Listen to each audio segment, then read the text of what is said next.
کشمیر میں اسلام کی ترویج کے لیے اولیاء اللہ، صوفیاء کرام اور بزرگان دین نے انتھک محنت کی۔ یہ پاک ہستیاں پوری ریاست میں اسلام کی تبلیغ سے کام لیتی رہیں اور مختلف علاقوں میں خانقاہیں قائم کی۔ یہ خانقاہیں کشمیری مسلمانوں کے لیے روشنی کے میناروں کی حیثیت رکھتی ہیں۔ کشمیر کی یہ خانقاہیں روحانی مراکز اور اسلامی ثقافت کے مراکز ہیں۔ کشمیر کی ان خانقاہوں میں ہر طرف سے لوگ جوق در جوق آ کر دینی علوم اور روحانی فیوز و برکات حاصل کرتے ہیں۔ کشمیر کو جنت ارضی کے علاوہ ان برگزیدہ ہستیوں کی وجہ سے اولیاء اللہ کی سرزمین کہا جاتا ہے۔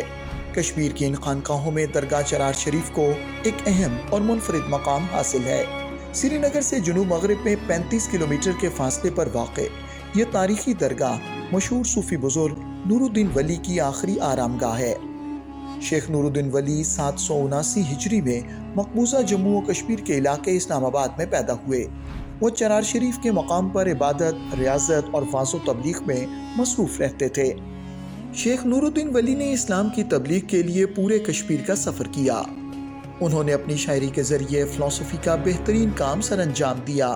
انہوں نے کشمیری زبان میں شاعری کر کے اسے لوگوں کی تربیت کے لیے استعمال کیا۔ ان کی شاعری اللہ تعالیٰ کی وحدانیت اور نیکی کی ترغیب پر مرکوز ہے۔ شیخ نور الدین ولی 842 ہجری بمطابق 1440 عیسوی میں 63 سال کی عمر میں وفات پا گئے۔ ان کے جنازے میں 9 لاکھ افراد نے شرکت کی، جن میں اس وقت کے بادشاہ زین العابدین بھی شامل تھے۔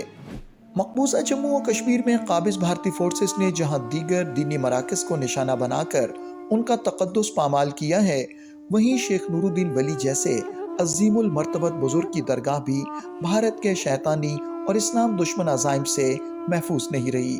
بھارت کی درندہ صفت افواج نے اس عظیم صوفی بزرگ کی آرام گاہ کی 600 سالہ پرانی عمارت کو 10 مئی 1995 کو عید الاضحیٰ کے دن نذر آتش کر دیا۔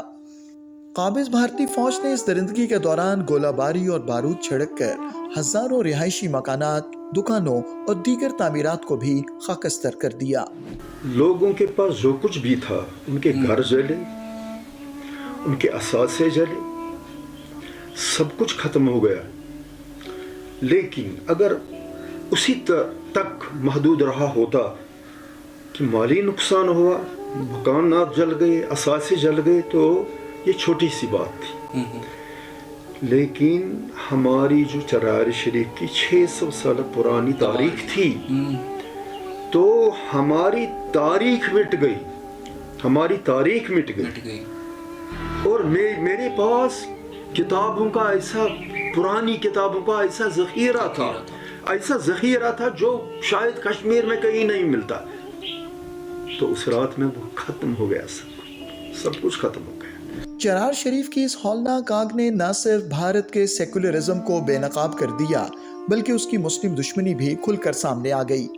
قابض بھارتی فوج کشمیری عوام کی حق خود ارادیت کی جاری تحریک کو دبانے کے لیے جہاں کشمیریوں کی منظم نسل کشی اور دیگر جرائم کا ارتکاب کر رہی ہے، وہیں کشمیر کی عبادت گاہوں، درگاہوں اور خانقاہوں کو ایک سازش کے تحت نشانہ بنایا جا رہا ہے۔ اس طرح کی مسلم دشمن کارروائیوں کے ذریعے ہندوتوا سامراج کشمیریوں کے مذہبی جذبات کو مجروح کرنے کے علاوہ ان کی مسلم شناخت کے مراکز کو بھی ختم کرنا چاہتا ہے۔ بھارت کے ان گھناونے اور کالے کرتوتوں نے کشمیریوں کی بھارت کے ساتھ نفرت کی آگ کو مزید بھڑکا دیا ہے، اور کشمیریوں کی یہی نفرت بھارت کے زوال کا باعث بنے گی۔